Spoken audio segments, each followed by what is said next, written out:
The motion is, this house believes that feminists should regret the narrative that motherhood is an intrinsically fulfilling experience. So now the debaters will be moving into their breakout rooms and they'll be prepping for 30 minutes. During that time, Nadia and I will speak to you briefly about what this motion is about. Okay, great.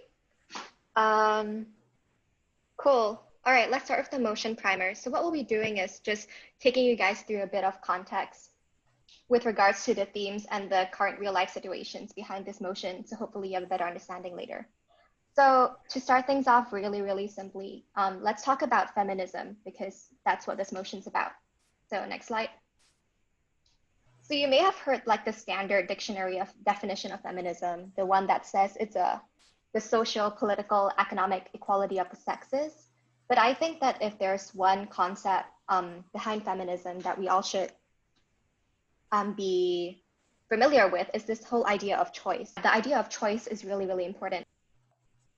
All right, so I think a really good way of looking at the feminist movement is through the first three waves. And this is just to give you a brief history, but also helps us understand the different ideologies within the feminist movement.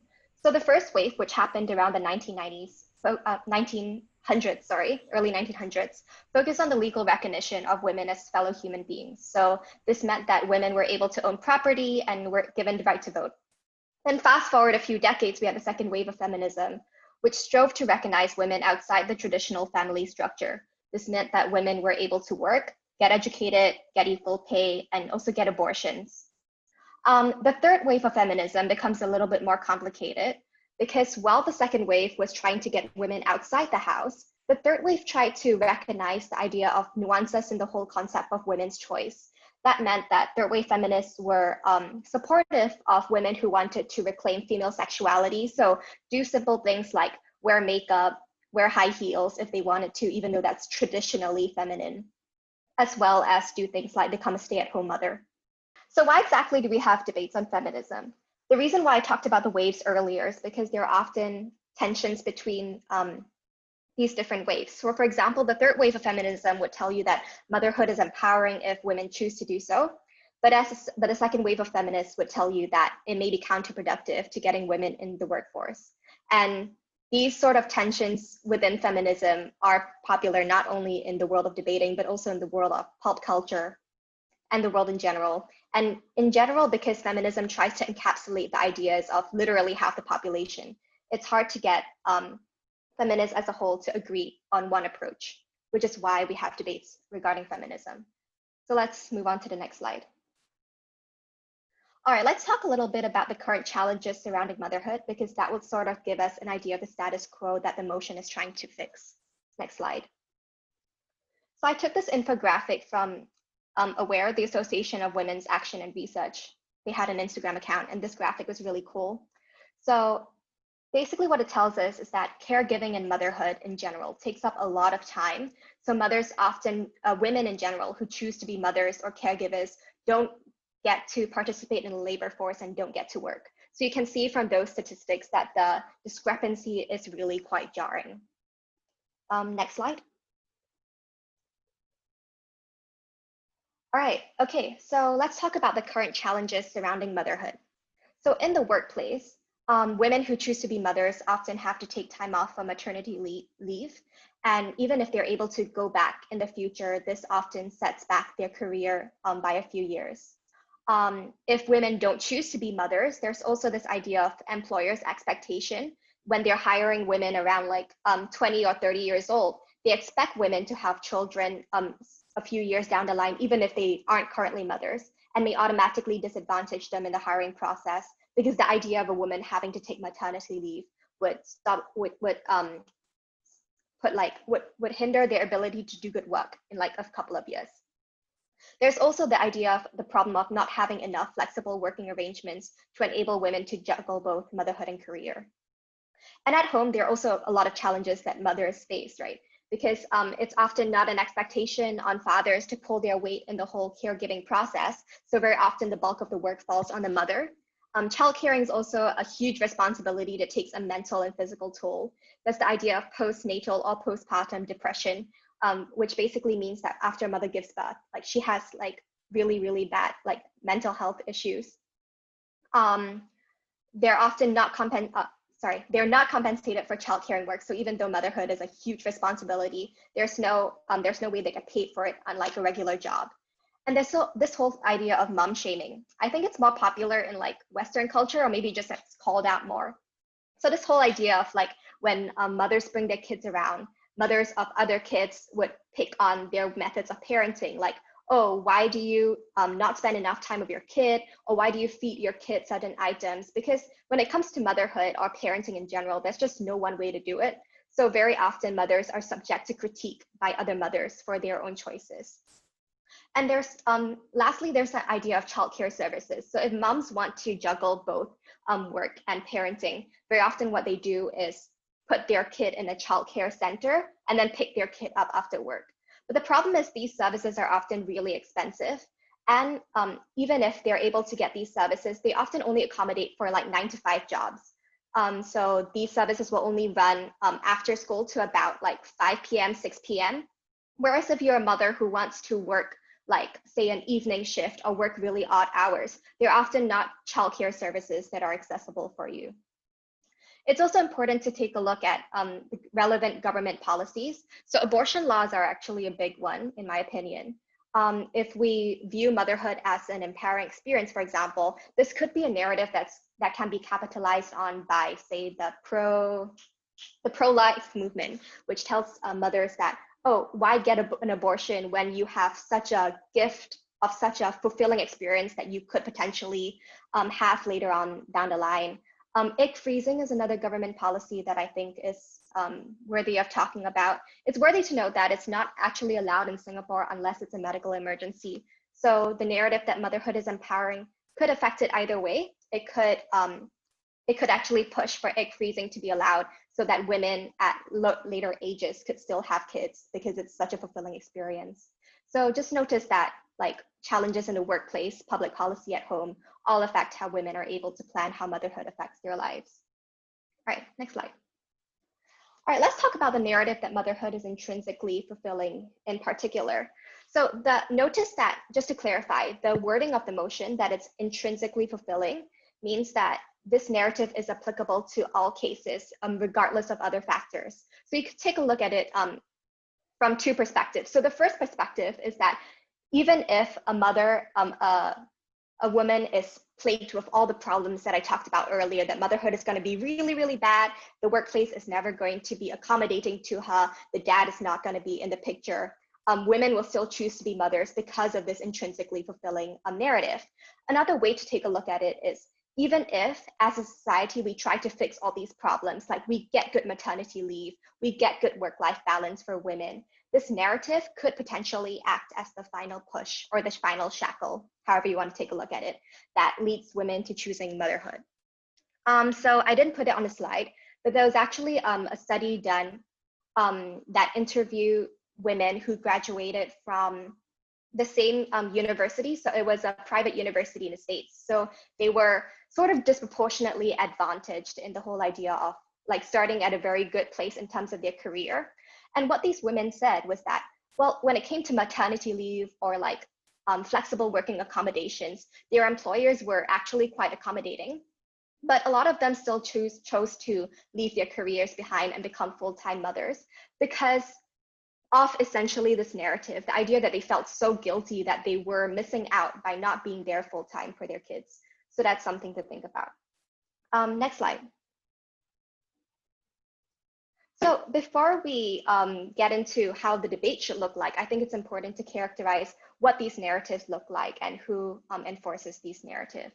So I'm not sure if like the images on the right-hand side are being blocked out by our faces, but it doesn't matter. So basically, the narratives can go either way. There's some really, really positive examples of these narratives, like the popular view that the interaction between mothers and their children are full of love, viewing mothers as heroes, viewing motherhood as a challenging yet rewarding task. So these are narratives that empower mothers, but there are also narratives that are negative, narratives that shame women who choose not to be mothers because they lack the love and compassion that it takes to be a mother, or telling women that they're missing out if they don't experience motherhood instead of letting them choose for themselves.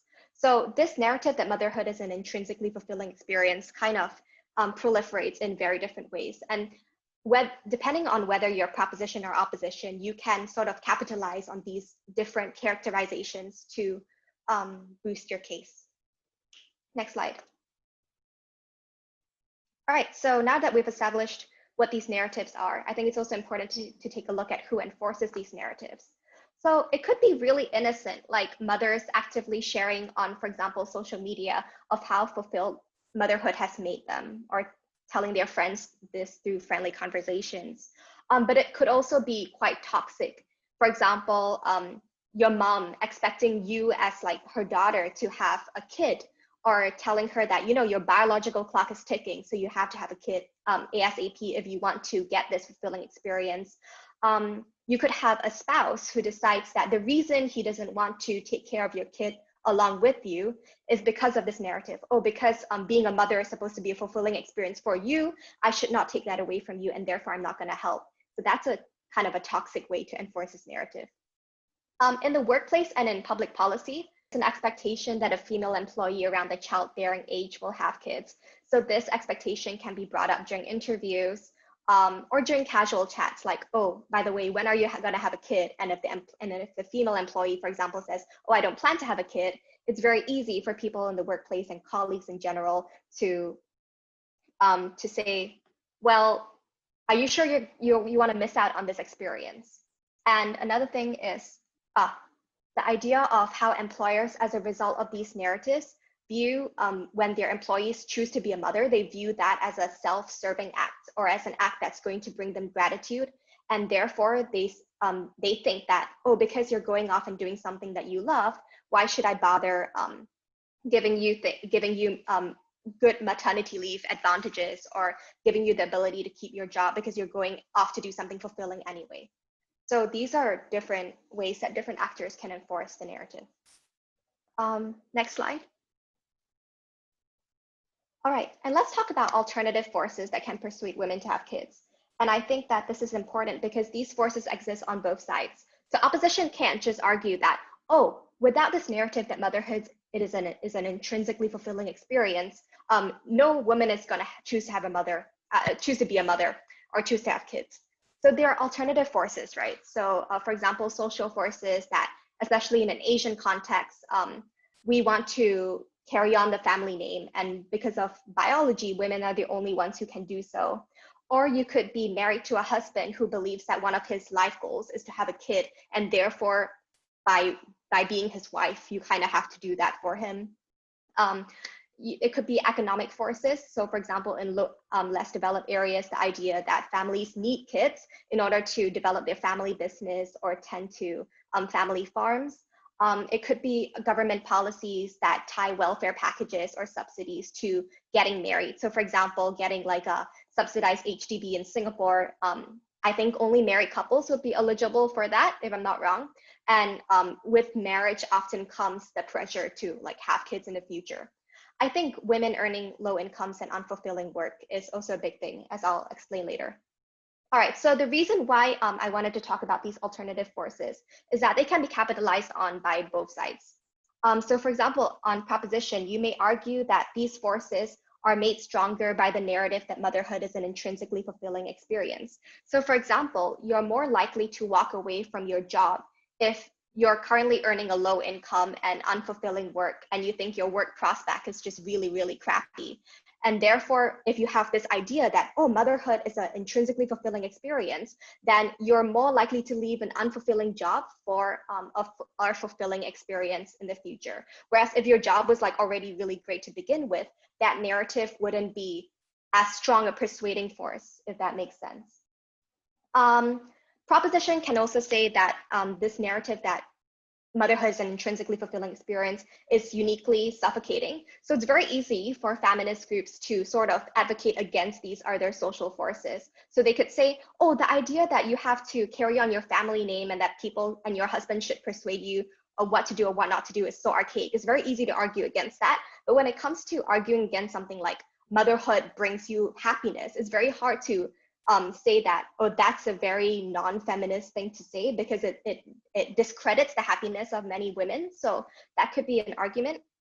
On opposition, I think the way these forces can work is to diminish proposition's impact, right? That, oh, women will still choose to be moms. They will still have to be coerced to be moms under status quo, even if we don't have this narrative.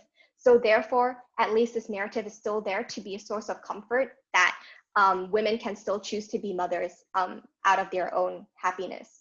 Biological forces was actually just a really interesting thing to point out. Probably not going to come out in the debate, to be honest, but the idea that certain hormones are expressed when you're breastfeeding or when you when you hold your baby for the first time, this is sort of signs that can contribute to the narrative that motherhood is fulfilling because you feel so good when you're holding your baby or when you're breastfeeding your baby. But something that's really important to note is that not all women feel the same way. So for example, the idea that women forget the pain of childbirth or disassociate from the discomfort, that's actually pseudoscience and it's not really very well studied, but that's something that a lot of women anecdotally would say. So when women suffer from postpartum depression or don't experience the sort of hormonal changes that make them feel really, really happy, they may feel really, really guilty that they don't experience how fulfilling motherhood is supposed to be, even though the science supposedly tells them that they should. So that's something to think about when it comes to the impact of these narratives. All right, I think I've talked enough. I think Kevin will walk you through the debate proper now. All right. Hello. So this is just some thoughts that we had about the motion when we were setting the motion. We thought it would be quite educational to share with you guys how we approach motions and preparing for them. So whenever I personally receive a motion, the first thing I always do is ask myself, what is this debate about? And sometimes you're completely clueless when you receive a motion. I think that there are hints that you can find within the wording of the motion that can tell you what this debate is about. So for me, the two words that I took from the motion were regrets and feminists. So I think what the takeaway is from the word regrets is that it tells you that this is a retrospective motion. So I think there was a workshop done previously that explains the different kinds of motions. So policy motions are debated very differently from a motion that's a regrets motion. Because in a policy motion, you need to outline the policy. You need to explain why the policy is effective. Regrets motions is kind of debated like you are evaluating something that has already been done. So retrospective meaning in the past.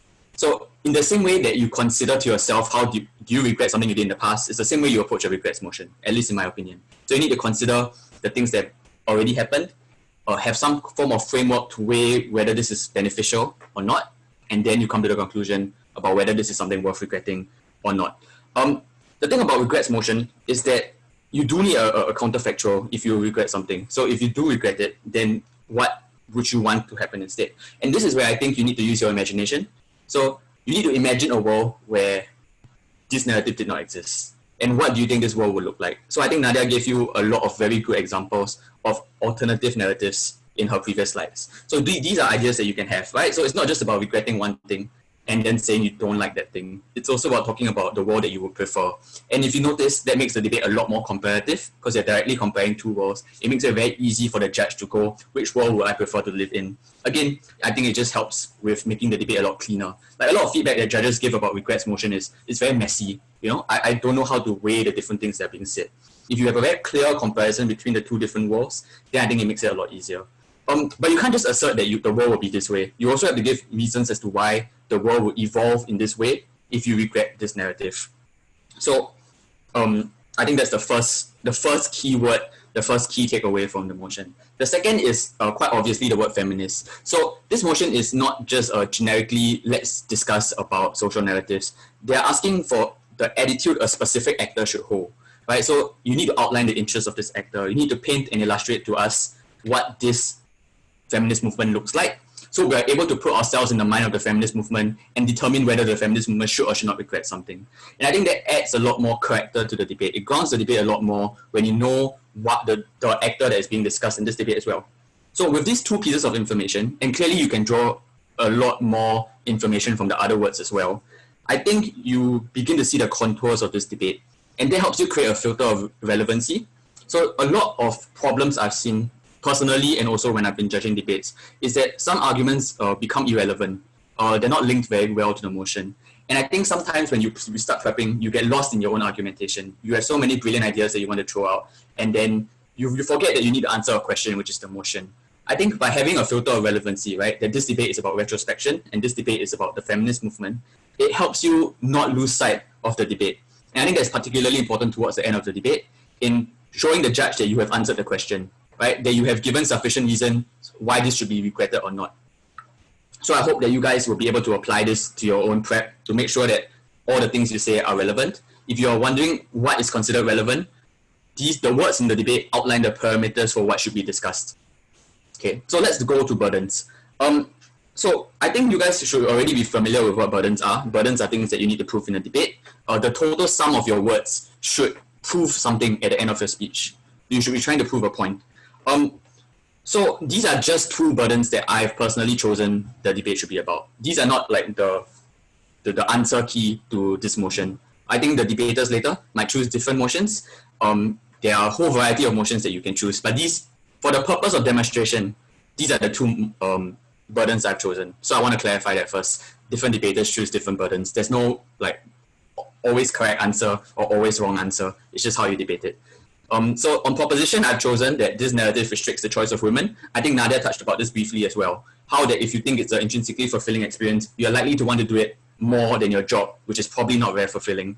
And on opposition, I chose the burden that your arguments should prove that the narrative comfort women who do choose to be mothers. Because on both sides of the house, there will obviously still be mothers, or else the birth rate will decline very sharply. So these are just the two burdens that I've chosen. I think given what Nadia said previously, you can kind of have some analysis to see why proposition would choose this burden and why opposition should choose this burden. I think just a quick crash course on how I personally choose burdens is that burdens should be realistic. Right? So you don't want to take a burden that is impossible to discharge. Like, I wouldn't want to say that choose a big and impossible burden like this narrative would cause millions and millions of deaths. Because, you know, even if I prove it, I win the debate. But it's also big and impossible to prove. But you also don't want to choose very small, insignificant burdens that don't win you the debate even if you prove it. So I think that's the kind of discussion that you want to have in prep. Is this burden realistic? Can we as a team reasonably prove this point that we're trying to make? And, you know, even if we do prove it, does this build towards a win? So I think that's the kind of strategy you need to have in your mind when you're choosing burdens. So I think burdens achieve two things. One is that you have very clear win conditions. You are very focused on how you want to win this debate. But the second thing is also prevents you from running arguments that are irrelevant because you're always reminded this argument needs to prove this thing that my previous speaker said. So it helps with the team stance thing. It helps with consistency across the bench when you guys are all defending the same points. And later on, I'll show you also, by having clear burdens, it actually makes clashes very easy. So it makes the job of your third speaker, your third proposition or your third opposition, incredibly easy when you have very clear burdens that are proven well. So before I talk about the clashes in the debate and the arguments that you guys can run, I want to note that both of these burdens I've chosen are actually clashing with one another already. And I think you can observe that in the wording. So proposition says this restricts the choice of women, and then opposition claims that women do choose to be mothers still. So if you realize only one of these things can be true, is it the case that proposition is correct and that women's choices are being restricted, or is it the case that opposition is correct and that women are liberated sufficiently that they're able to choose the path of being a mother? And in that sentence alone, I hope you can see that that's what the clash is going to become about. Are women free to choose? So this is just where there's no slides and I'll just be talking, so I hope that you guys don't get lost. When proposition wants to talk about choice being restricted, they have to paint a picture of what society looks like. They have to give us contextual information. So there are a lot of other things you can point towards in society that proves that women's choices are being severely restricted. Things like there being a lot of men in parliament and in policy making, things like many family structures being patriarchal in nature and daughters need to default to the opinions of their fathers. All of this would show that there is a limited capacity for women to make choices. Conversely, opposition can also pick and choose examples to paint to us a context that women are liberated sufficiently. Things about many new laws being passed that helps women get maternity leave. Things like abortion laws being passed in previously conservative states. These are all ideas that opposition can forward that show that, in fact, women are able to exercise more choice now than they were before. Again, this is what we call in the debate a deadlock, because it cannot simultaneously be true as proposition claims that women's choices are severely restricted, but also the case that opposition claims that women's choices are liberated to a sufficient extent. So this is where I think you need to take the middle ground, because if you only want to debate in your context and they only want to debate in their context, then there's no clash. You guys are only running arguments within the confines of what is a convenient society for you. So I think these are just a couple of ideas you can have as to what you can run to break the kind of deadlocks that would happen. So on opposition, in response, can talk about how choice is unimportant if proposition can't talk about removing patriarchal limitations. So I think let's go back a bit to look at the burdens so you guys can remember, is that the narrative restricts the choices of women. If opposition can shift the angle of the debate, that complete liberation of women in the short term might not be possible given how deeply entrenched patriarchal is, opposition can move the needle to say, we are at a point right now where women can reasonably assess that they should be mothers. So I hope that you see there's a bit of angle shift happening here, that opposition is challenging the claim from prop that the angle of the feminist movement should be to completely liberate women and to get maximize choice. And I think that there are many ways you can go about doing this. The first is to say that it's unrealistic, right? It's unrealistic for proposition to claim that they want the complete liberation of women or the complete liberation of choice. But the second thing you can also claim is to prove that the angle is something that is not possible for all groups of people, not just females. Like the fact that society coerces people a lot in general, the fact that a lot of our decisions now are shaped by our family members or by society or by social norms would suggest that the ability for us to maximize and free choice is something severely limited, and maybe proposition shouldn't gun for that. All of these arguments push the opposition claim to a point where it's easier for you to prove that this amount of choice that women have right now is the optimal choice. That means that they are freely able to choose that they want to be mothers. And therefore, the women that do choose to be mothers, that do not get this narrative, are hurt. So I hope that that's not too convoluted. But by shifting the angle, it allows them for the burden to be fulfilled, that women can choose to be mothers, and that these women are presumably important people in the debate that we should care about. I think the second thing, I think the prep's almost over, so I'll just briefly talk about this, is that the debate can also be expanded to talk about other people as well. How do other people respond to these narratives? So social narratives don't just exist in the minds of women. There also are things that your employers, your fathers, your brothers, or your friends and your classmates can co-opt. I think there's reasonable there are reasonable parts of this debate where you can discuss how other people react to these narratives. So how does your father think? What does your father think when he's taught from young that motherhood is an intrinsically fulfilling experience? And how does this change the way he perceives his daughter? I think there's a lot of intricate illustrations that needs to be done here. Instead of just saying theoretical things, it's important for us to delve into the mind of people and see how do social creatures react to social narratives. So I hope that's been clear. I hope you have a better idea of what these debates look like, how to approach prep. And hopefully the debaters later will say some of the things that we've said, because we actually don't know what they're going to be saying later. So I think prep time is over. I'll be now passing the time to our very helpful chairperson, Tai Ching, to conduct the debate. Thank you. Thank you, Kevin and Nadia, for an insightful analysis of the motion for today's exhibition debate. Kevin and Nadia are part of the adjudication core of the Debate Association Debating Championships, so you can be assured that all the motions for DADC's 2020 are as exciting and interesting as this one.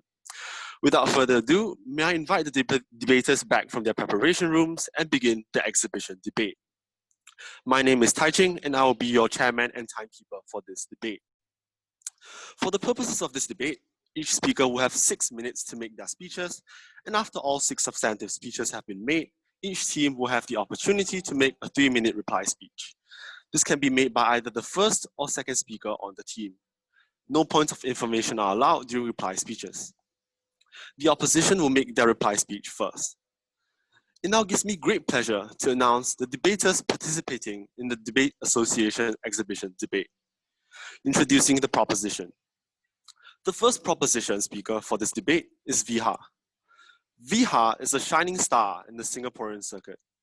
From becoming Inter-Poly champion in her high school days, to becoming UADC champion and a 2 times ABP finalist in university, Viha is a true inspiration to aspiring debaters. She has also served as DCA of major international tournaments like ABP and Australs. The second proposition speaker for this debate is Farhan. As described by Frank Tay, the only thing bigger than Farhan's heart is his brain. Farhan has been a long-standing member of the Singapore debating community and has always been generous in giving advice and feedback to newer debaters.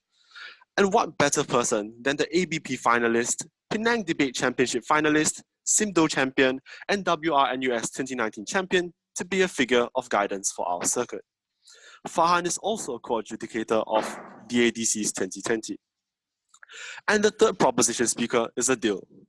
Adil Hakim is a president's scholar. But that's really not the point.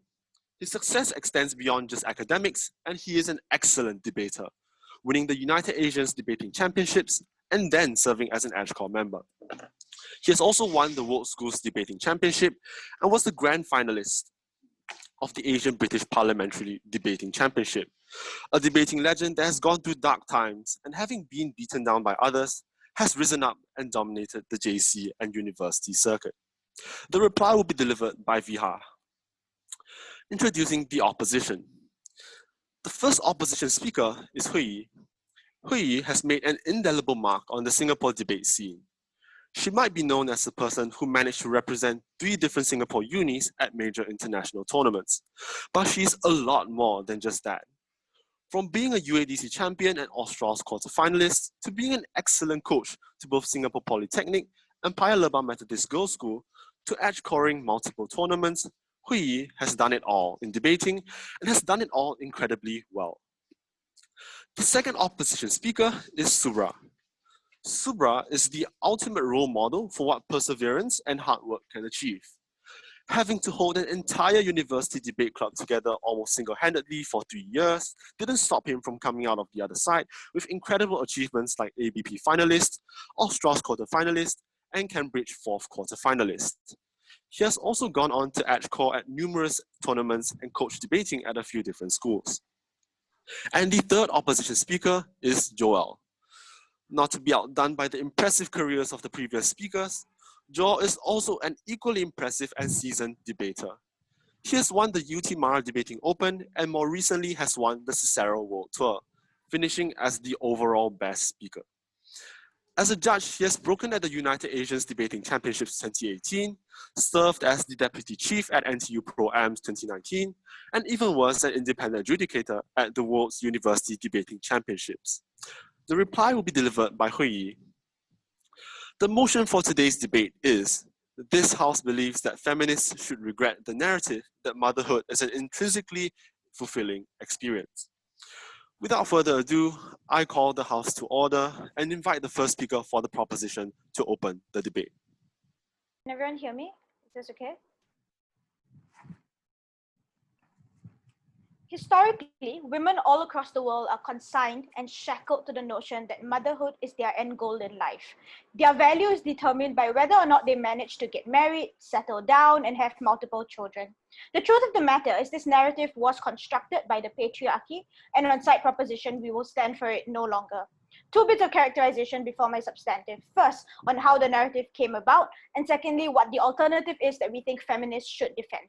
So first, how did this narrative come about at all? We think this narrative was constructed by the patriarchy, that cultural norms dictated that they should be homemakers and only handle the family and should not look to being paid for any of that because, hey, it is intrinsically fulfilling already.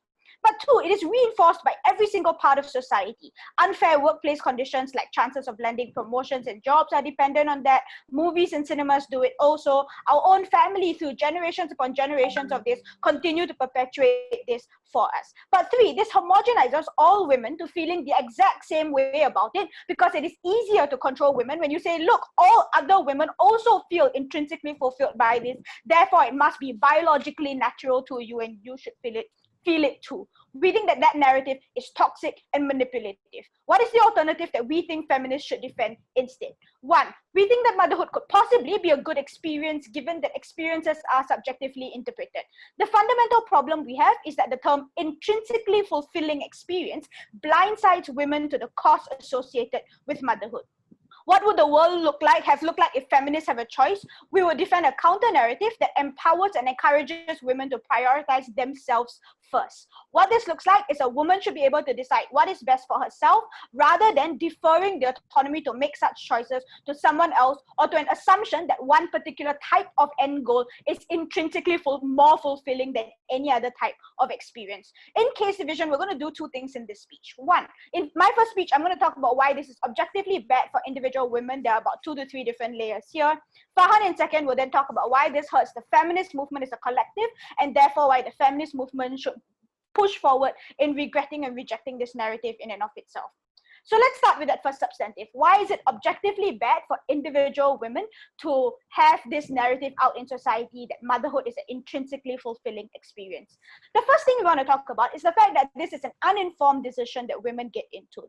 No woman ever really knows what motherhood truly feels like until it has already happened to them. There is no way of that, even no matter how much research you do, no matter how much academic theory understanding of the process you learn from your friends around you or your own mother, you don't truly understand the pains, the toils, and the trauma that comes from the concept of motherhood in and of itself. This means that the only thing that can persuade you into choosing motherhood is one that is built purely academically and you're making the decision uninformed. The problem with this is that once you step into motherhood, there is no reversal. There is no going back because you are stuck in that process for at least the next 18 years and you have to suffer through the traumas of that position even though you know you are not meant to be in that position and you're stuck there wholly. We think that the narrative that feeling fulfilled is important is something that people naturally by human instinct crave. You crave feeling fulfilled, you crave wanting you crave wanting to be have that feeling of being fulfilled, and therefore it's a narrative that's attractive and therefore is often manipulative. After you get pregnant, there is no way to identify what this issue is and how to rectify it from there. Joel. Yeah, so are you also implying that you would be happy to alienate women that have made the choice, and are you willing to also claim that those choices are just invalid? That is completely mishearing everything we talked about earlier about what we are defending on our side. We told you very clearly that what we defend is that motherhood could be a good experience, but that you need to define that for yourself and that it is not intrinsically fulfilling for all women generally, and that you need to decide whether it was a fulfilling experience for yourself. So if you have chosen motherhood now, it is absolutely important that you decide whether it is fulfilling for yourself as opposed to a general narrative that says it should be biologically, intrinsically fulfilling for all women. The second thing that we need to talk about, because let's be real, as we just talked about, this decision is often uninformed when you step into it, and that is in and of itself a problem. But secondly, we think that it also hurts all women regardless of whether they chose motherhood or not, because intrinsically fulfilling automatically is a power asymmetry of labor. Mothers are expected to like doing the handling of all of the things in the house that have to do with raising this child, and there's an immense expectation on them that they cannot opt out of.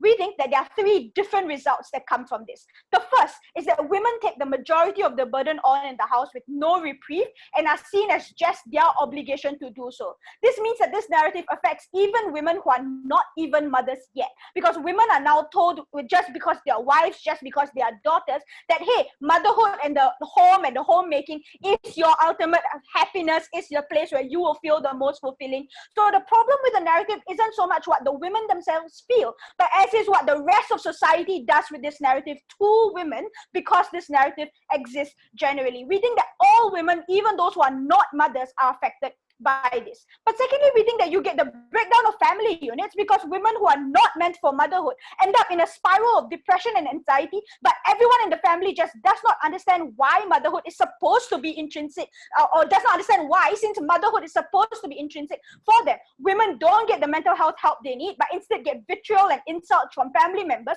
who claim they are not doing enough as mothers. But thirdly, women are then told that this is the end game for them anyway, which is why daughters don't get sent to school or get educated. It's why women get pushed to marriage at an early age. And it's why women don't get job priorities unless it is nurse, childcare, or babysitter. And there is no way out because there's a positive spin in society that legitimizes all of these actions upon women.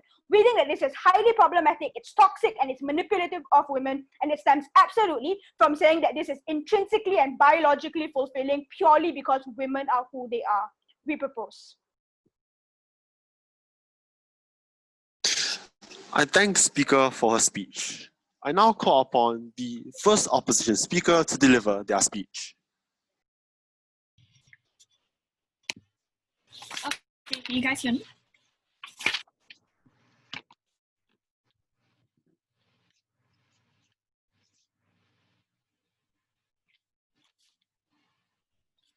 On opposition, we believe that the language of celebrating mothers is built on the vocabulary of external respect and support towards people who take on that journey of motherhood.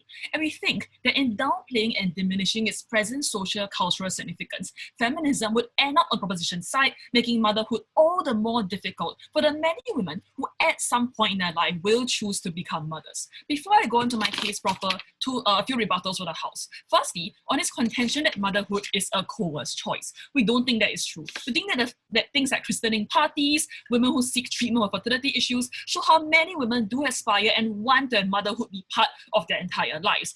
But however, right, for those who are pressured, we think at the very least we allow them a way to negotiate the kind of pressures in their life and a choice to become a mother that this social pressure has led them to at the very least by saying this is something that you can look forward to and enjoy. But more importantly, what is the counterfactual on proposition? Basically, proposition is going to tell mothers that, oh, it is not intrinsically fulfilling to be doing what you are doing.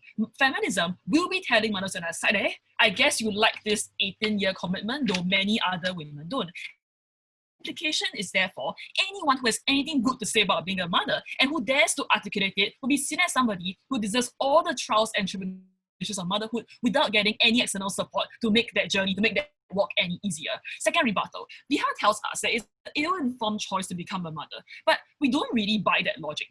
Why is that the case? Her reason why it is ill-informed is because motherhood is a long-term 18-year choice that you haven't experienced yet. But that is a reason for saying that any long-term is therefore one you're ill-informed about, be it say a 20-year house mortgage, be it say migrating to a different country. So we don't think that is fair. And more importantly, it is easier to become informed about motherhood before you choose to become pregnant. For instance, you could research, you could find support circles, and that is far more possible on our side if people already think that motherhood is a lovely concept and therefore form things like motherhood support groups to celebrate each other's motherhood and how to cope with it. Next rebuttal, on this idea that we create expectation to do more towards all women. We think there's a conflation of all child-raising duties with the larger spectrum of household labor, emotional labor, or domestic labor that women often get forced to do. And I think, as I'll show you later, we are the ones that create, no thank you, more support towards women and therefore allow them to cope with this kind of burdens that come with motherhood better. But the last thing, on how we therefore make things very difficult for people who choose not to have children in their lives. We think that it is unfair for you, however, to propose that people who choose to stay childless tear women who choose to be mothers down by saying their experience does not have any inherent value, and we want to see why basically that is something you think is worthwhile demoralizing and hurting all mothers for. But then on to my case proper. I'm going to prove to you two things. Firstly, why this narrative is correct and motherhood is intrinsically fulfilling. Secondly, why we think feminists should celebrate it. So firstly, on why there is intrinsic fulfillment. Before I go on, I will take a POI. Why would anyone attempt to give support to a person who is doing something that they should be intrinsically fulfilled by anyway? Right, so that actually is covered in my substantive right now. I'm going to give you a few reasons why motherhood is intrinsically fulfilling, but I'm going to show you that the reasons for this fulfillment is often tied to the need for a world that outlives mothers. And to make this work, do understand that it's a logical premise. Just because something is intrinsically fulfilling doesn't mean that it's something which cannot be corrupted. The fulfilling value of motherhood can still be corrupted should external forces not understand and not support mothers. It's the same way how we can easily argue that childhood is something that's intrinsically valuable but can be corrupted by abusive influences or traumatic life experiences. Romantic love can be intrinsically valuable but can also be corrupted by people who don't respect who you give your heart to, for instance. So then, why is motherhood intrinsically fulfilling? So the first two reasons I want to bring out is simply that, the first reason to bring out is simply that there is a physical connection that creates a transcendental emotional bond. Often this stems from the miracle of the female body and its ability to not only birth the child, but also sustain the child in the first years of the through how is this therefore tied to the need for external support for mothers? Because as long as we recognize that it's a physical miracle for a mother to be able to birth and raise a child, then we also recognize the need for things like medical access, for financial support, for care for that mother physically, so that mother can go about creating this intrinsically fulfilling physical miracle to start with. Second reason, often motherhood is undertaken in a spirit of sacrifice, and often sacrifice is a fulfilling process. Why? Because one of the most important sources of life purpose is in giving of oneself, is in being more than yourself and your own desires in life itself. And that's why we celebrate vocations like teaching, like firefighting, like medicine, are things that people actually choose to get into. And how does the external world make this intrinsic value stand out? Through things like support and respect for mothers and what they are doing. Lastly, let's talk a bit about the last reason why it's fulfilling. Basically, often because mothers had choice, they could have chosen to give up or to not undertake pregnancy to start with. And therefore, for that choice to actually have its true intrinsically fulfilling value, conversations about how this could create or just letting mothers feel heard. On then to my next substantive. Why should we therefore celebrate it? We recognize that feminists cannot deny how cis women will always be the ones there to the biological carriers of children, right? And they can decide whether they want to frame it as something empowering or something limiting. When they frame it as something empowering and fulfilling, we think therefore that creates more support in the larger society, where people no longer see maternity as a burden, but a woman doing what she might consider the great work or one of the great works of her life. Also, because motherhood is seen as a beautiful and enjoyable process, therefore, people try and give mothers time to enjoy motherhood instead of being seen as this harried woman who must do all the work. We also think that often there are women that cannot afford to have it all. For instance, who are not able to provide for their child, to go to work and also look after their children. But when they give up other conventional markers of success like their career, at the very least, you create understanding because they are also doing something that's fulfilling. We therefore think we make life so much better for mothers. I'm extremely proud to oppose. I thank the speaker for her speech. I now call upon the second proposition speaker to deliver their speech. Can everyone hear me? Yes. Okay, can. Oops.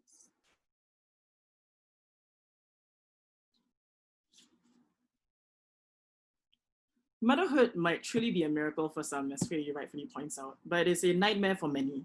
The first part of Huiyi's speech is just unimportant, given the context of this debate, because we never once disputed, coming up from Viha's speech, that motherhood as an experience could be fulfilling for some individuals, given that experiences are subjectively interpreted and evaluated by each and every individual.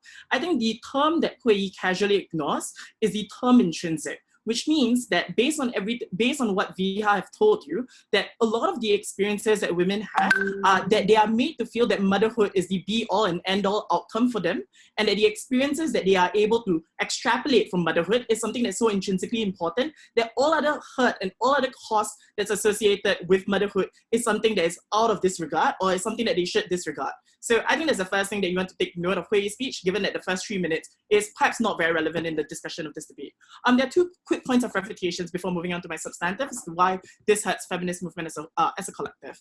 The first point of refutation I want to talk about is just this question about whether the choice is something that's inherently desired by most women under their part. And the response that we heard from Huiyi is pretty disingenuous, because her claim is just to say that it's not a coercive choice because women themselves have sought out fertility treatment or have sought out a greater understanding as to how to be good mothers. But the question that we should ask ourselves is, why did they go to fertility treatments in the first place? Why did they want to learn to be a mother to begin with? And we told you, coming up from the context of Viha, that the sociocultural notion of how the patriarchy has constructed the idea of a mother is something of a lifelong ambition for a woman, means that all the choices and all the information that you have is held hostage by the very same fathers, very same brothers, very same husband that told you that you should be a mother at the end of the day, and that any other kind of positive choices you want to make for yourself, such as being an employed woman or being a career woman, is something that you should not prioritize over the family or should not prioritize over your own children. And I think there's also a question within the debate as to what the comparative is. So as much as you can protect women who are trapped within motherhood in the short term, the question is, how then do we facilitate change in the long term? And I'm going to prove to you within my speech as to why we are best able to facilitate long-term change when people are able to break the conflation that they have, that a woman necessarily equates to a mother, and that the intrinsic experiences of being a mother, no thank you, is something that she should be proud of.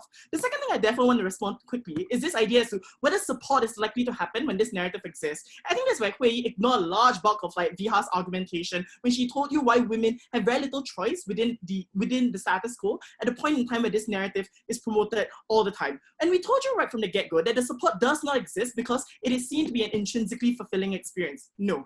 The fact that it is seen as a beautiful and enjoyable experience, as Huiyi rightfully points out, means that people, and I quote her verbatim, it means that people do not actually think that the cost associated with motherhood is something that's worth evaluating or worth caring about. It means that it's very easy for a husband to dismiss the concerns of his wife, and the wife is saying, I'm fed up with the household chores. The fact that you're not engaging with the household chores on an equal basis is something that hurts me. The only response that she's likely to get from her husband is, you should find it happy being a mother. You should see that this is an intrinsically happy experience. It means that she's blindsided to all the costs that exist. But this cost also manifests to other actors, right? Individuals who are not yet mothers, but also the children or the family unit as a whole. So what happens when a woman decides to keep all this pent-up frustration within herself? She oftentimes finds an outlet to vent out all those frustrations. So I'm pretty sure all of you have had this experience before, where your mother is like, ha, son, I give you all of this. I give up my entire life to make sure that you can go on vacation. I give up my entire life so that you can have a good schooling experience, but yet you do not treat me with any respect. This is a problem, right? Because you actively place the blame that's constructed by the patriarchy upon these children who are vulnerable actors who have had no say in saying that their mother had to sacrifice everything so that they are able to live some sort of a fulfilling experience. What we suggest, therefore, is that you get an active dissolution and breakdown of the family unit, especially when this narrative is propagated. I therefore want to move into my substantive as to why this hurts the feminist movement as a collective, but before I move on, sure. So are you saying that having children is an inferior choice in life? And if so, how effective is feminism in combating a world that says that motherhood is fulfilling? All right, so the first thing I want to say in response is that I don't think we ever suggested that having a children is an inferior choice. Again, I refer to what Viha said in like her first minute of her speech. I think that adds a lot of clarity as to what we are willing to defend. But how then do we create the kind of change, especially if those sociocultural norms exist? And at this where my part of my substantive portion is going to come in. So why then does this hurt the feminist movement as a collective? And I think the premise that I want to start off this argument is that the feminist movement's central function is to promote the idea of choice and empowerment. It is the celebration of women's competency and allowing for an equality of rights across both genders. We saw this in the fight for these. We saw this in the fight for suffragette or the first wave feminist movement, or when the feminine mystique that actively questioned the problem of unpaid labor when a woman is relegated to household work. What we suggest is that this particular narrative that you have right now that says that motherhood is an intrinsically fulfilling experience is that you actively regress all of the changes that the feminist movement have been actively fighting for the past number of years. We think this is objectively bad. But this narrative is also one that's problematic because the narrative that celebrates motherhood as an intrinsically fulfilling experience is irreconcilable with the narrative of choice. And the reason for that is that the former narrative oftentimes drown out all other discussions, and this is because it is a dominant one that's developed from socio-cultural standards that the patriarchy has determined for individuals within society.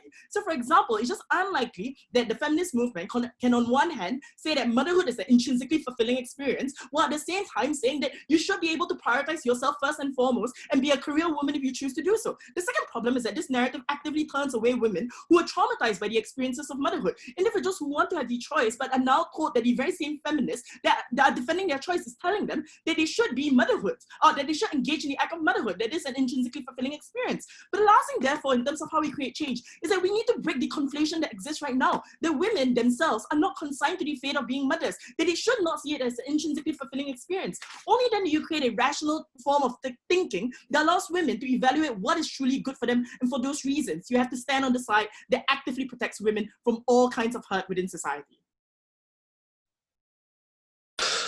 I thank the speaker for his speech. I now call upon the second opposition speaker to deliver their speech.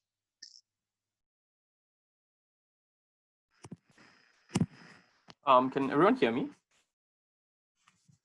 Yep, okay, I'm gonna start. I want to first deal with two things before I move on to my substantive. The first thing I want to talk a bit about narratives in general, and secondly, I want to speak a bit more about the power or influence of those narratives. So let's talk about broadly narrative, right? Or specifically this particular narrative. And this responds directly to the previous speaker. When people say that motherhood is intrinsically fulfilling, the way they express it is that they usually say that motherhood is a very difficult and extremely challenging endeavor to do, but one that is still one of the most beautiful things you can experience in your life. The feminist movement celebrating this narrative doesn't mean they ignore the difficulties as to how this narrative can potentially be corrupted.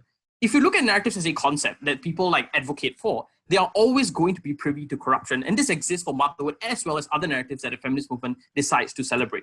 The question, crucially in this debate therefore, is who are the best actors to control the narratives in a way that minimizes its possibility for corruption? Note that even on prop side, right, without this narrative being celebrated by the feminist movement, it's still going to exist latently. But who are the actors that are going to control this narrative? The actors are going to be the very people that prop despises. Misogynistic men, men's rights groups, for example, and extremely conservative individuals who have every intention of keeping women down by telling them that even if they choose to be mothers, that is their problem to deal with and not giving them any kind of support. And when the feminist movement does not choose to like celebrate this narrative, but instead regrets it, I think all of the harms that they talk about is going to be far, far worse. Second thing I want to talk about in way of rebuttal, a bit more on narratives, right?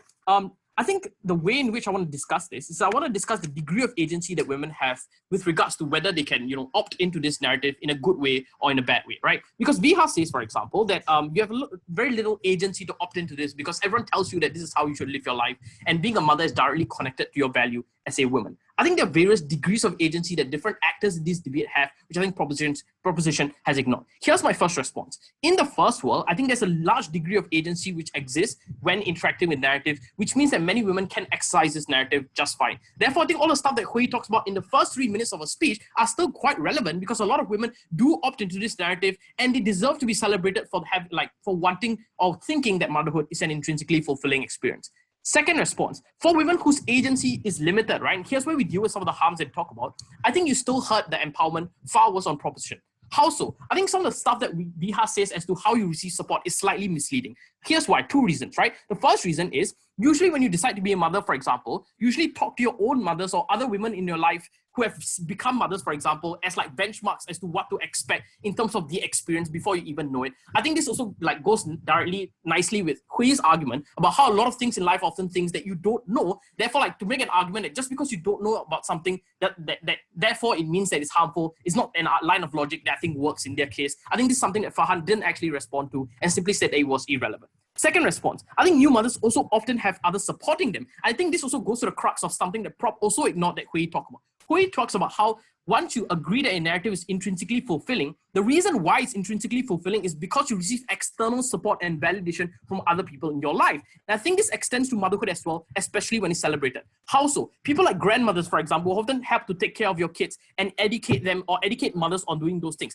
Family members who come and visit you once you are a newly minted mother to take a look at the baby and to also ask about who you are. Hold on a moment. And also individuals who also want to give you support and solace in those moments because that fulfillment is still attached to some external support that is given to you. Yes, Viha. Intrinsically fulfilling is not the same in definition to just important or valuable. You need to prove that the natural feeling of being fulfilled by this relationship is something that we should continue to perpetuate.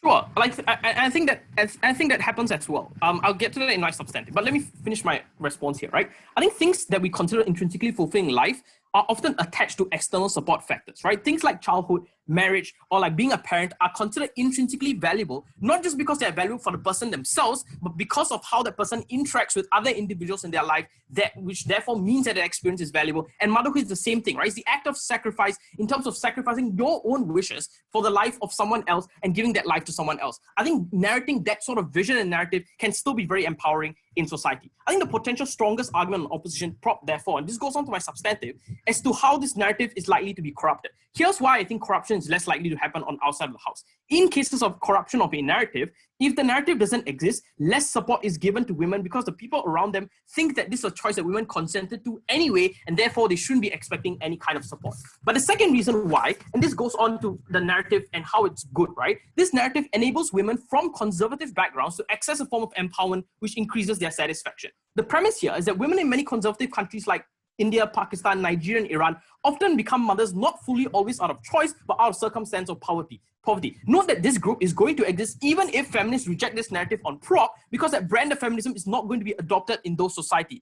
I think, therefore, this narrative is going to be uniquely helpful for these groups of people for two sorts of reasons. First reason, it allows them to extract some value from their unfortunate circumstance. This looks like feminist groups in these areas going to these women and getting them to form like informal support structures by getting them to like talk about their backgrounds together. So even if motherhood is something that's expected to be intrinsically fulfilling for you as an individual, you can share that experience with other mothers in your community. And this is something that happens in places like Nigeria, in places like Bangladesh, for example, where informal support groups exist to help women navigate this experience of motherhood and not see it as something that's wasted, but instead something that they can still find empowerment in. Secondly, it's also about providing these mothers with support, right? A lot of difficulty in valuing your life when it centers around motherhood comes because you feel like your journey is solitary. I think celebrating this narrative makes the journey feel less solitary, something that you individually consented to, and something that the feminist movement is willing to support you in, as well as other people in your life who are close to you as well. I think support structures that this provides can only be accessed the moment this narrative is out in the mainstream. Rejecting it reduces the level of agency and empowerment that women have. I'm very, very proud to oppose. I thank the speaker for his speech. I now call upon the third proposition speaker to deliver their speech.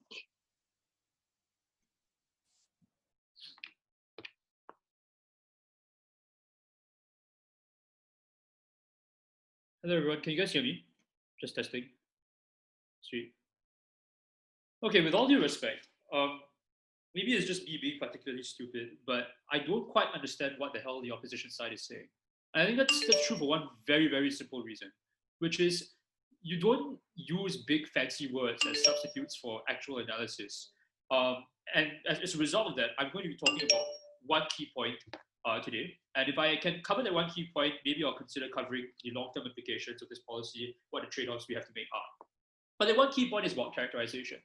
What exactly does opposition mean by controlling the narrative, right? Because frankly speaking, it's all a pile of nonsense to me, right? As far as I'm concerned, like what men are saying to women, like their mothers, their wives, their daughters, is your place is in the household. You need to be able to do this. It's intrinsically important.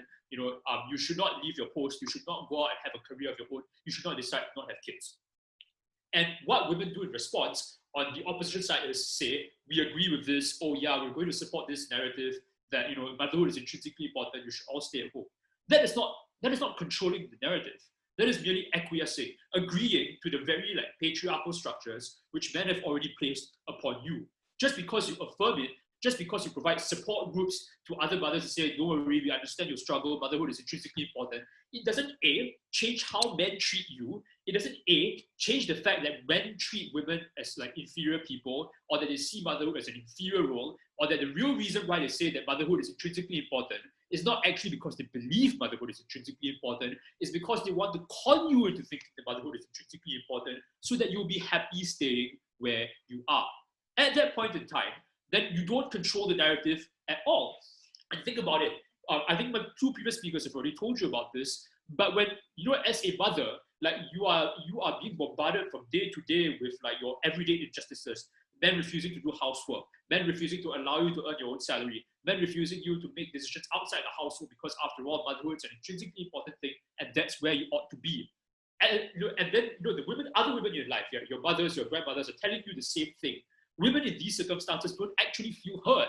So there being support groups for women don't actually translate into the woman in question feeling supported, because all they seem to think is that all these other women in my life have bought the same koyo that the men have been selling them, and that they're now trying to translate that into selling me that koyo, and I don't feel supported at all. It doesn't, grandiose statements about being supported, or that motherhood is an intrinsically important thing, don't square with the everyday indignities that women have to face. Your husband not bothering to help clean the house, or not washing the dishes, or not even taking care of the children for 1 minute because that's supposed to be your job. So I don't see how you're controlling the narrative.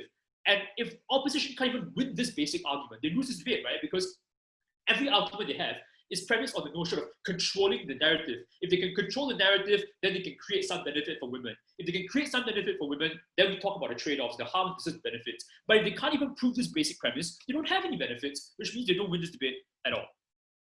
So, but in addition to that, I want to cover a couple of things, right? The idea that, Subra asserts that somehow, the alternative is not that women can control this narrative. The alternative is that women are assumed to consent to this. I'm like, no, because the alternative is either you have other women, older women, influential women in your life, your village, acquiesce to this thing, support it, shame other women who don't believe into it into believing in it, or you get the women to collectivize and say, no, I think this narrative is nonsense. I think we think this narrative is nonsense, and that we're going to try and carve an alternative path for ourselves, just like how feminist movements elsewhere have carved out alternative paths for themselves.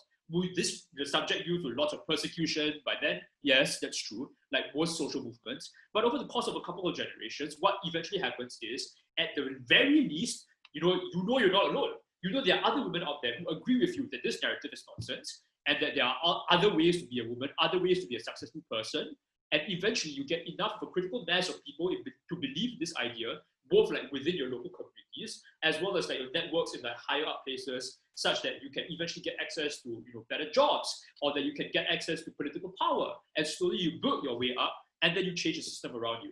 I think this is just the basic model for how social movements have worked, and that is a far reasonable alternative, rather than this artificial counterfactual they try to present to you, which is, oh no, but then women are assumed to have consented to it. No, you don't. The last thing I want to tackle after this argument is that, somehow it is necessary to affirm this narrative in order to get feminist movements to provide support. I'll show you why that's nonsense in a bit, but first I'll take Subra's POI. So you criticize our side or case for assuming that feminists can collectivize around this narrative and create some support structures. But the solution on your side is that magically feminists have that same collective power, but can instead use that in positive ways. Like, if that is true and symmetric on both sides, right, why can't we also have some benefits related to collectivization if that's a realistic goal that you are also agreeing with? So it's not symmetric because it's about the message you're sending, right? If other women tell me that, oh yeah, you're right, this is actually nonsense, that men should be having the fair share of the housework, should not just be at home, then the woman feels hurt because that information, that message squares with the everyday experiences that they have. Whereas in your scenario, they're actually probably going to shame the woman and say, oh yeah, mother is intrinsically important, this kind of suffering is worth handling, this is your purpose in life, right? Best case scenario, sure, the woman feels supported, but you don't have any social change. Worst case scenario, the woman doesn't feel hurt and you don't actually get the support you want. And so support can exist on both sides. The question is what you use the support for. And you're probably right. If the argument is symmetric, then we can get feminists supporting mothers without telling the mothers that whatever they're doing is intrinsically important. So you see how the argument works against you as well. So at the end of the day, they fail to prove the basic premise, the idea that there is such a thing as control over the narrative. The only alternative that's reasonable is to fight against that narrative. That's how we achieve social change. I thank the speaker for his speech. I now call upon the third opposition speaker to deliver their speech.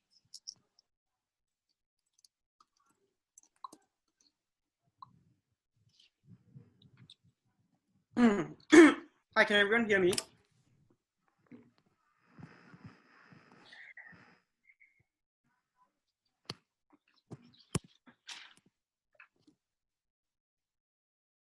Two clashes in this speech. The first is about what does the feminist movement need at the moment and how can it better serve the needs of women, because no one in this debate or on proposition wanted to weigh this out and just rather assertively pushed for how they wanted complete liberation from the experience of motherhood, all being very uncomparative to the analysis that was forwarded in Huiyi's speech when she gave you 3 concrete reasons by which she explained why it was intrinsically a fulfilling experience. The second part of my speech will deal with the clash about whether or not motherhood is intrinsically a fulfilling experience or not, and this will resolve largely the deadlock that happened and the whole push on Adil's speech earlier when he said that we didn't prove any substantial benefit. I'll explain all that later on in the second clash, because I think a lot of it was already argued in the first 2 speakers in my bench, but they just conveniently ignored them. All right, so let's talk about the first clash. Proposition in this debate wants the complete liberation of women from the entirety of the motherhood experience. Right? That is necessarily true because if you listen to Viha's speech basically argues that this is a choice that you can never truly opt into because you only will ever have a theoretical or academic idea of what motherhood is, and therefore whatever choices you're making in this particular instance is going to be illegitimate. I think Huiyi responds to this pretty persuasively, but what I want to add on here is this, that this is just not true because I think a lot of the times, right, the goal of the feminist movement isn't liberation from the motherhood experience only, but it's about widening access to what feminism can do for you as a woman. So we would suggest to you that a lot of the times, the strong career woman that you want to empower with all these narratives, the ones that really want to be independent, strong career, unmarried women, are going to be that way anyway. The question in this debate is, what about the intersectional identities? The mothers that perhaps don't really want to climb the corporate ladder, but perhaps want to have some sort of meaningful motherhood experience along with that middle management career track that they would like to be on.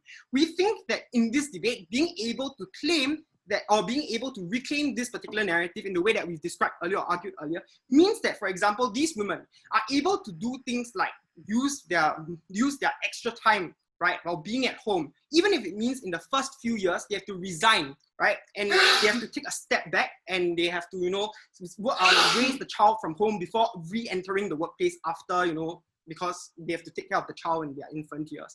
In this particular instance, what can possibly happen? I think what the feminist movement promoting this particular narrative looks like is like telling them, guys, like there exists currently a lot of online distance learning courses by universities that are very reputable. These are ways for you to keep yourself relevant in terms of skilling, for example. We think that part of reclaiming this narrative is about telling women that like motherhood specifically is something that you can define on your own terms. And I think this is where I want to bring up the fact that they were unresponsive. I think a lot of the responses from our opponents were just very uncomparative to what Huiyi does in her speech, because Huiyi already tells you that just because something is an intrinsically fulfilling experience doesn't mean that it is incorruptible. I think a lot of those responses that they had were very problematic because it assumed that the external forces of men trying to exploit their power asymmetry, for example, is something that's going to bleed into the lives of these women at home when they choose to be mothers. When that is precisely what Huiyi did to preempt that particular response, and they don't actually respond to any material thereafter, right? We think that that's the reason why they lose on that particular basis. So I would suggest, as a conclusion to this clash on what feminist movement needs right now, is this, that they need to be able to empower women and tell women that you can have you can have some career success, but also be a mother. And I think that's a legitimate choice for you to opt into, and it doesn't mean that you have to be that you have to be a strong career woman to be considered a feminist or pro-women. I think the side of their side is one that alienates women from conservative contexts, for example, that wish to be mothers, but often feel alienated from the feminist movement, who often end up not helping out to join the movement or galvanize with the movement when it comes to social media activism with like #MeToo, for example, which we think a critical mass would be significantly less on their side, because on these reconcilable grounds, such as like sexual assault or victim blaming culture, like these women that feel alienated because of the fact that their identities as mothers aren't seen as liberated enough, would be the reason why those very women aren't going to be part of the critical mass that's required for the feminist movement right now in its fourth wave to be able to do things like pressure for legislative changes. We think that's the reason why we should prioritize as the feminist movement to ensure that we get those women on board, right? Those particular women that want motherhood as an experience. And we think that enabling it as an intrinsically fulfilling experience is something that is important here. Yes, Farhan. So just to be clear, coming up from proposition, we never said that we will demonize individuals who choose to be mother. What we suggested is popping up a counter narrative that says that this celebration of motherhood is not an intrinsic one and it shouldn't be the priority for women. Yeah, that's just really disingenuous, because literally Viha explains the whole reason why that choice can never be a valid choice to begin with. So it's kind of disingenuous to say that you're not implying at the very least that you are doing something to invalidate the choices of women on the ground. And obviously the effects of alienation, while not intentional on the part of the feminist movement, is exactly what I was describing earlier. That unintentional alienating effect is what causes the feminist movement to lose traction on your side. The second thing about whether or not motherhood is an intrinsically fulfilling experience, I think here's where I want to point out, right, that a lot of the reason why motherhood in the past was incredibly oppressive was because women didn't have access to things like education. They just didn't have those structural support systems available for them. We think that what happens right now in the status quo is that motherhood has evolved to a point whereby motherhood is not something that causes women to have to trade off a whole lot of their entire lifetimes in the way that it did in the past, that outweighed the intrinsically meaningful benefits that came along with that particular motherhood experience. These things were covered by Huiyi and Subra, but they never really wanted to respond to it, and for these reasons, we're very proud to oppose. I thank the speaker for his speech. We will now move on to the Team's 3-minute concluding reply speeches. There are no points of information during reply speeches. After 2 minutes, the timekeeper will signal once to let the speaker know they have 1 minute left.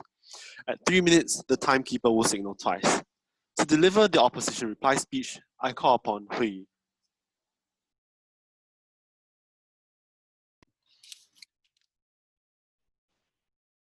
And a sculptor thinks her life worthwhile because of the figures that she has crafted painstakingly from clay. And when a movement like feminism that purports to stand for women wants to tell you, as prop suggests, that this work is not beautiful and not meaningful, firstly, that it's just untrue and not fair to the agency of mothers. But secondly, even if a mother's life should turn out unexpectedly difficult, we are the only ones that therefore create an aspirational high watermark that now pushes society to help women get to the point where motherhood lives out to its intrinsically fulfilling nature. Two things I want to talk about. Firstly, how feminists should help mothers view motherhood. Or rather, how feminists think women should view the process of motherhood. So, even though they claim otherwise, there is an implicit assumption on proposition that motherhood is just not a good choice or a good way to live. But at the same time, the DPM tells us that motherhood is not an inferior choice in the eyes of feminists on their side. So okay, let's go with that. In that case, their key contention is with the idea of intrinsically. But we don't understand why prop thinks that it's no intrinsic fulfillment to motherhood. They gave us a reason that it's a long-term commitment. But if your reason for saying something is not inherently valuable is because it is long-term, then nothing major in your life whatsoever has intrinsic value. And we don't think that is really the line the proposition goes for, because they obviously think that certain lifestyles or value judgments are inherently better anyway. But also they told us that another reason is that people often make it very difficult for mothers to live empowered lives. Firstly, as Subra already mentioned, often things that are fulfilling can also be difficult. But also that means that intrinsically, motherhood is still a good thing. We just need to stop people, society, men, right, from ruining it for them.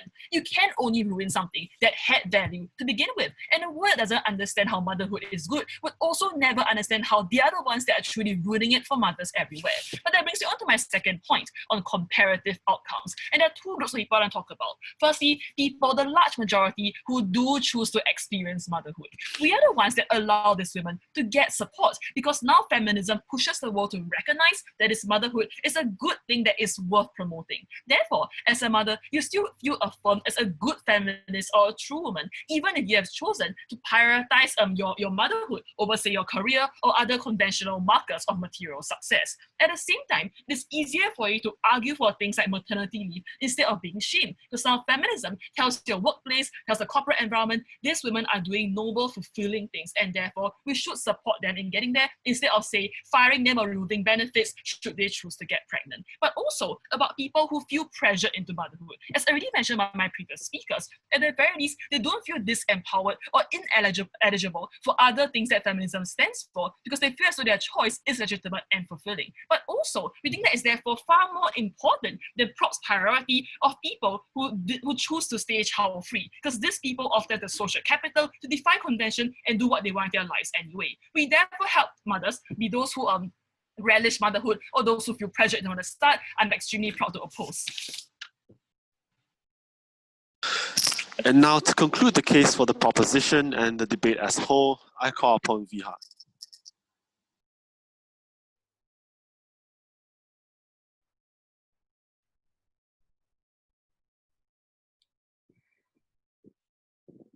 There are two phrases in this motion that are important to remember. The first is feminists should regret, and the second is intrinsically fulfilling experience.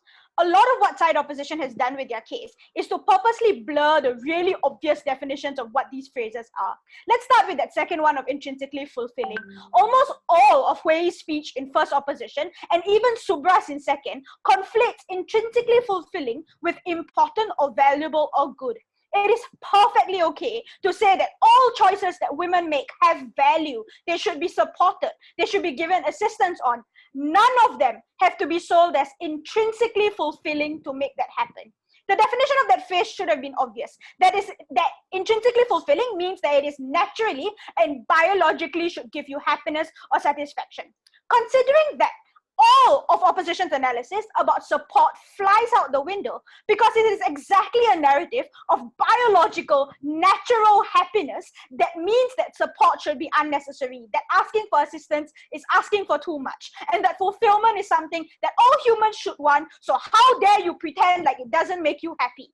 We think that that's the exact kind of situation that mothers fall victim to because they are told that motherhood should give you an intrinsic sense of fulfillment, an intrinsic sense of happiness, and therefore there is no need to seek out external validation, there is no need to seek out any sort of external narrative. So no, a narrative of motherhood being an intrinsically fulfilling experience has no benefits, and people should not be persuaded to join it because of an intrinsic fulfillment, especially uninformed. The only thing Op has to say to any of this is, but almost all choices are uninformed anyway. Yeah, sure, but other choices don't tell you that you are born to make this choice. The toxic manipulative attitude of saying something is natural is the problem that, and it's the thing that they never engage on Op, because all of their benefits fly for as long as we say motherhood is good, or motherhood is important, or motherhood is valuable, but none of them connect to an analysis about why motherhood should be naturally fulfilling for an individual, and that alone should be a reason why they lose. But let's look at the other phrase of this motion: feminists should regret. The first thing we need to say is that regretting the narrative is not what Joelle pretends it is. It is not a complete hatred of motherhood. It is a hatred of telling women that they are guaranteed to get happiness and fulfillment from it. Subra says feminists need to celebrate this because we need to be able to control the narrative away from misogynist men. The reality of continuing to celebrate it is that there is nothing to control. It just perpetuates the problem of this narrative in the first place. What the feminist movement needs to do is to facilitate women having choice. That they should absolutely have the choice to decide that motherhood is good or not for them without being manipulated to think one way or the other because of the way society tells them is natural for their bodies. Regretting this narrative does not take away anything from mothers who do indeed feel fulfillment from it. Feminists are happy for women who manage it, but indeed they have a priority to help the women who are victims of this narrative by being the place that women can turn to for help to escape the shackles of motherhood that this narrative places on all women purely because of how they are born. We propose. Thank you, Viha. We have now come to the end of the Debate Association Exhibition Debate 2020. I thank our debaters for their enthusiastic participation for this insightful and interesting debate.